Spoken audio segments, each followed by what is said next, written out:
Hey guys, I get a lot of questions about my car and I wanted to make just a quick video about it. First off, I'm not a professional YouTuber. This is not a B is for Build or Hovey or Tarshish, guys, where you get a cool edited video. This is simply just a normal guy who's going to tell you a little bit about how to convert an F1 355 to a manual transmission car. I actually just finished it. I'll go back through and try to get some clips of how I did it and upload them. First off, why?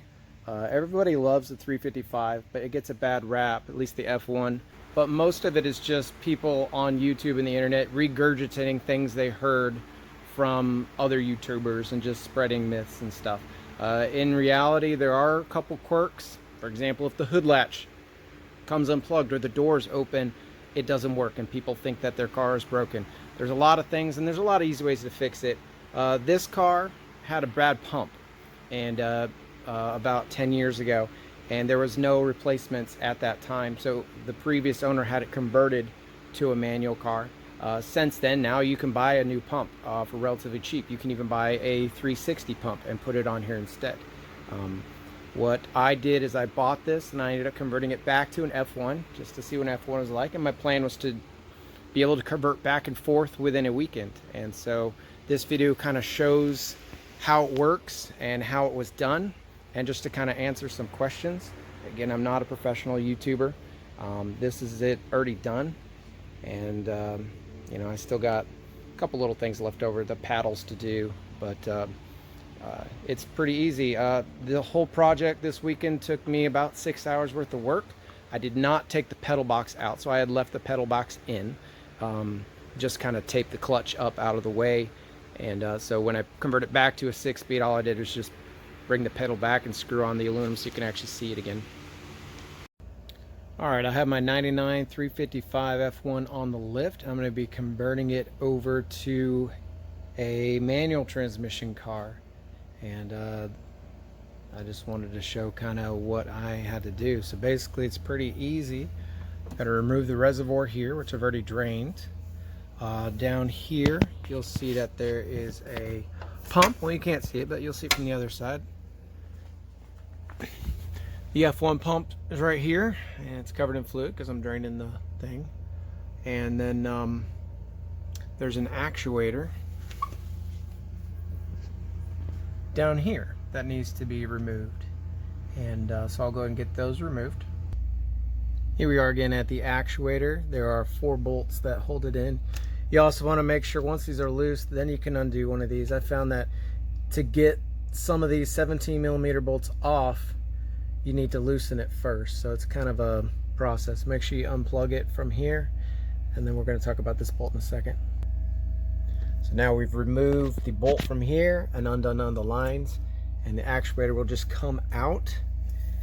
After that, there is a P-clip that holds on your tubes here, and then you can just remove the pump now after you unplug everything. Back up here on the top, there is the clutch line that you got to undo as well. So now the pump is out, that reservoir is out. I left all the tubes connected just so there's not any contamination. You'll notice that I left this part on there.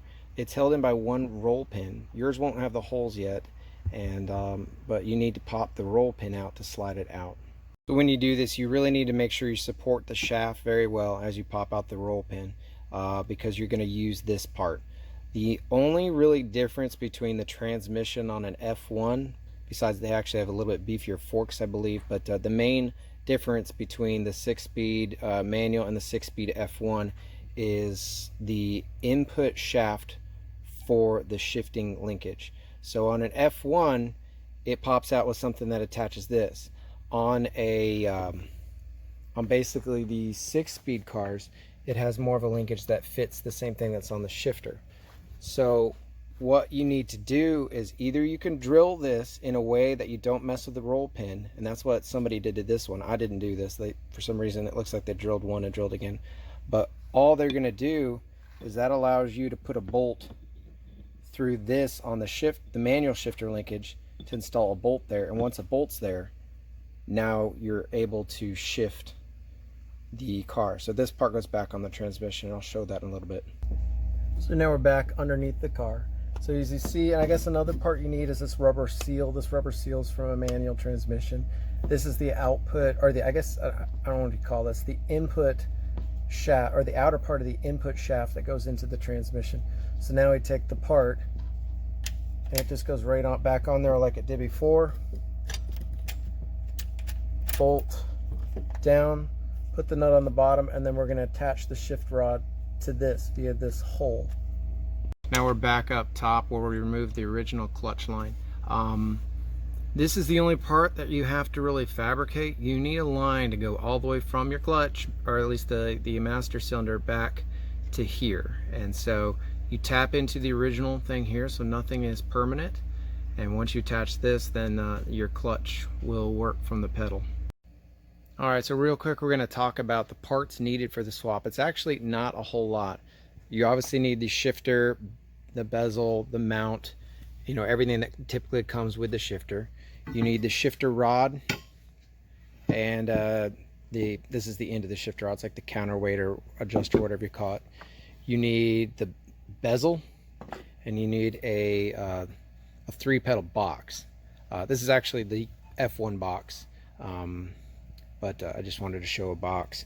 You don't really need them, but if you want to make a full conversion, you need obviously the badges to take away the F1, and then this gauge is the gauge that would normally be on the 6-speed manual transmission cars, and not the F1. The F1 has a digital dial there.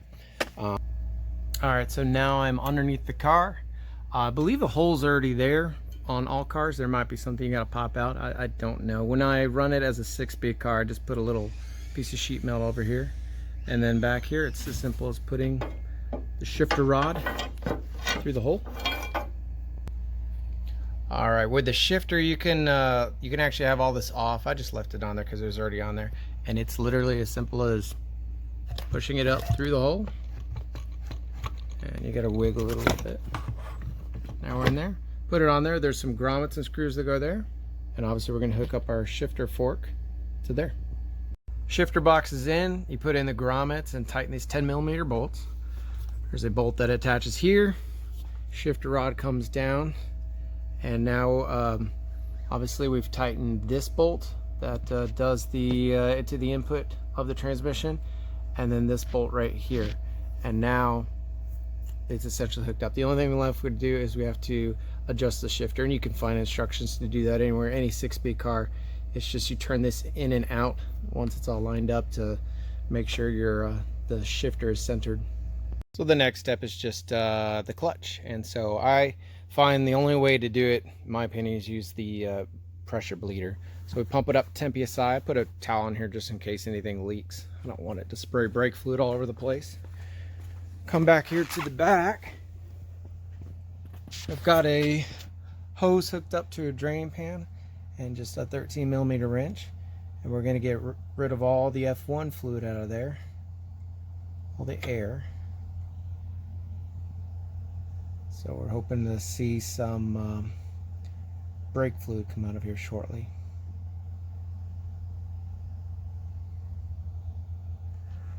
Playing a lot more brake fluid colored. Still getting all those air bubbles out of the line.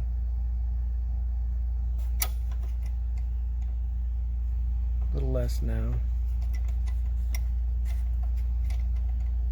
The only other thing we really need to do inside is we're going to take our dash apart. We're going to remove this gauge, and we're going to install the water temperature oil pressure gauge here. And then to remove the paddles, airbag comes out. There's just a couple Allens that take the steering wheel off, take the paddles off, put it back on. You leave the whole mechanism in there. Alright, so we're getting near the home stretch here. So I've removed the dash cluster out of the car. It's held in by 2 screws, one here and one here. You flip it up, carefully remove everything. I always label them. I don't think you can plug anything anywhere where it shouldn't go. I think this one's longer than this one. This one has different prongs than this one, but I always be careful just in case. So what we're going to do is, this is the 6-speed one. You got oil pressure here and water temperature, while the F1 car has gear selector and water temperature there. So what The F1 cars have the oil pressure above the radio. The only thing weird you got to do is you have to run a wire from the oil pressure gauge on the dash to this one. And then what I did is I put oil temperature above the radio. And then essentially you have the exact same gauge cluster as a manual transmission car once you do that. So to remove this, it's pretty simple. You don't have to touch anything here. Screw there, screw there, screw there, screw there. Pop it out, put the new one in, throw it back in there, and you're done. So now we've got the cluster all ready to go. I wanted to show the wire I was talking about. So up in here, there's a pink wire here. All I did is run this from where the oil pressure gauge was on this cluster, and as a jumper, just because I found that that one wasn't there. So it really you didn't really have to do anything. All you do is just take the wire that was missing, put there. So now I have temperature, fuel, clock, water temp, and oil pressure, just like a 6-speed car, all with just one wire. So we're almost done. I got the interior all together. I still need to put the body panels on. I did want to show you the only thing custom and non-Ferrari out of this whole setup is the clutch line. I'm not sure if you just can't buy this, but the previous owner had the dealer do this, but they simply just ran a brake line from a Ferrari master cylinder all the way back. You can see how it comes through here. I put some rubber tubing around it just so it didn't chafe against any of these coolant lines and AC lines or whatever they are. It then goes down over here, over by the frame rail. It goes just above the parking brake and then joins into here, and then you saw me up there, right there where it attaches to the factory location. So that's the only non-Ferrari part of this whole job. The only other notes I can think to tell you is that you're going to want to just secure up any of the connectors. So you got the actuator electrical connector right here that needs to be held up. Over here you got all the old wires. What I did is I have little tiny rubber caps that go over every single one of these, and then I just bundle them up high and away from anything, and that way they don't get damaged. So it can be totally reversible and nothing gets corroded inside any of these. Alright, it's the next morning, and just wanted to show the finished project. I got the wheels back on, all the underside back on. We've gone through, I like to put these little caps. These are the same ones I put on the electrical connectors to just keep dirt out of anything. As you can see, this was the F1 connector right here. There goes the actuator. It's covered up and just zip tied out of the way. And all the other electrical connectors, you can't really see them anymore, but they're all zip tied out of the way and watertight. Just, you don't want to make sure any of those things get water elements or dirt exposed to them. So if you ever do want to go back to an F1 car, it's not ruined. So basically, for the most part, you would not be able to tell the difference between an F1 car and a non-F1 car. We got the same shifter linkage. Everything's back on. And I mean, it's pretty straightforward. I'll go and show the interior here momentarily. Okay, so now we've got the car back on the ground. And from the engine bay, really only a keen eye would be able to identify any of the F1 parts left. For example, the label for what kind of fluid it takes, the empty bolt things. I'm not sure if they don't put these on the 6 speeds or not, but that's where the reservoir used to be. But for the most part, it's visually indistinguishable between an F1 car and a 6-speed car. If we come to the inside, I still haven't popped my steering wheel off, so I got the paddle still on there. As you can see, we just got the transmission in there. I haven't put the footwell cover, so I need to do a couple other things. We got the dash. The badges are all changed out. So here's all the parts that came out. We have the power unit with its reservoir accumulator and all the actuators. There's a reservoir and all the 3 heat shields that belong to it, and the actuator that actually changes the gears. Obviously the F1 display gauges and the stock shifter. And that's pretty much what comes out. Oh, and I guess you could include the F1 pedal box can come out as well. And so I mean, that's what you got to take out.